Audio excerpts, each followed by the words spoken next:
Yo, this is me using the ultimate rift on an absolutely disgusting warlock build. This rift has add clear, self peel, increases weapon damage, and heals us all in the same single use. And if you want to know how this is all possible, keep watching because I'm going to show you how you can use this too. This build starts out with the Prismatic subclass and this Warlock super Song of Flame. If you haven't used Song of Flame yet, this super is absolutely insane. Song of Flame buffs us up by giving us a supercharged melee attack that launches additional projectiles, creates a sentient flame wisp that seeks out targets and detonates in place of our grenade, and regenerates our abilities more quickly. It also regenerates our allies' abilities more quickly and keeps us both alive and more durable for a longer period of time. For our abilities in this build, we are going to be using Empowering Rift, Burst Glide, Arcane Needle, and Vortex Grenade. Empowering Rift is going to conjure a well of power that increases weapon damage for those inside it. It also grants a 20% damage resistance increase during the cast animation. Rift will last around 15 seconds. The melee ability that we are using is Arcane Needle. Arcane Needle slings a woven needle that will embed in your target, unraveling them. You can activate your melee ability again to chain up 2 additional attacks. Arcane Needle is absolutely disgusting. You can pair this with a well-timed Vortex Grenade that will do a ton of damage. Vortex Grenade pulls targets inwards and continually damage those that are trapped in the vortex. The next 2 parts of our build are going to absolutely improve our rift and make it this ultimate rift we've been telling you about. Then there are aspects. The first aspect is Hellion, and the second aspect is Weaver's Call. Hellion is going to allow us to activate our class ability to summon a solar mortar that lobs flaming projectiles at distant targets. Targets are damaged and scorched. While this is going on, Weaver's Call is also being activated by using our class ability. Weaver's Call is going to weave 3 threadlings and deploy any threadlings you have perched. Targets defeated by strand and damage have a chance to generate a perched threadling, so you could have up to 5. Now that we buffed up our rift with our aspects, let's jump into our fragments. Our first fragment is the Facet of Purpose. Picking up an Orb of Power grants either Amplified, Restoration, Frost Armor, Woven Mail, or Overshield based on the damage type of your equipped super. Since we're using Song of Flame, we are going to get Restoration, which is going to help with health regeneration. Our next fragment is the Facet of Dominance. The Facet of Dominance is going to allow our Void Grenades to weaken targets. Our third fragment is the Facet of Hope. While you have an elemental buff, your class abilities regenerate more quickly. And our fourth fragment is the Facet of Balance. Rapidly defeating targets with light damage grants melee energy, and rapidly defeating targets with darkness grants grenade energy.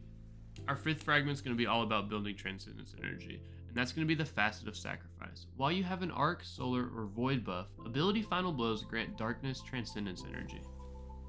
And our sixth and final fragment is going to be the Facet of Blessing. Melee Final Blows start health regeneration, while Transcendent, melee Final Blows start health regeneration for you and nearby allies. Before I jump into weapon recommendations, I want to tell you guys that this build will absolutely generate a ton of Transcendence energy, and you will always have your super off cooldown. It's not just about using your rift and powering it up. There are tons of aspects and ways to do damage with this build. For weapon recommendations, I've been running Tanasha's Mastery or a Strand weapon in my primary slot, and then I've also been running No Survivors with Incandescent. This weapon is just a lot of fun to use, and I really like Incandescent on the submachine gun. And then for my heavy, just run the Chill Inhibitor. Everybody got a free one with Envious Arsenal and Bait and Switch, so just use it and absolutely nuke every boss you see. Weapons are obviously personal preference, but if you want to take this into in-game content, you can swap the weapons out in this build with weapons that deal with champions and other in-game content better than these do. This is just what I like to use when I'm having fun. Now let's talk about the armor we're using. For an exotic armor piece, we're running the Solificism. The armor perk rolls we want on this specific bond are going to be Spirit of the Filaments and Spirit of the Vesper. Spirit of the Filaments is going to grant us Devour anytime we cast our Empowering Rift. Devour is going to heal and regenerate our abilities much quicker. And Spirit of the Vesper is going to periodically release Arc Shockwaves with our Rift, which means we're going to get tons of self-peel and nobody's going to come up behind us and whack us.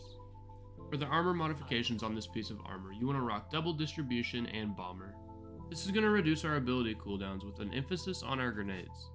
For our leg armor mods, we're going to run Double Insulation and Absolution. Insulation is going to reduce our class ability each time we pick up an Orb of Power, and Absolution is going to reduce all ability cooldowns each time you pick up an Orb of Power. And for our chest armor mods, we're going to run whatever resistance armor mod pieces that fit the encounter the best. For gauntlets, you're going to want to run double firepower and heavy-handed. Firepower is going to allow our grenade kills to create orbs of power, and heavy-handed is going to allow our melee final blows to create orbs of power. And for our helmet modifications, you want to run double hands-on and harmonic siphon so that you can create orbs of power and generate lots of super energy. For our seasonal artifact, I really didn't use a lot of the artifact mods but make sure you have on authorized mods melee or authorized mods grenade so that you can have lower grenade and melee modification costs. For the stat rules on your armor, you want 100 resilience and 100 recovery so that you can be resilient and stay alive and have your class ability off cooldown as much as possible. And then you want your discipline and your strength also as high as possible so that you can cycle those abilities in and out with your class ability. If you guys like this build and want to see more like it, click the video on your screen. Thanks for watching, and as always, peace!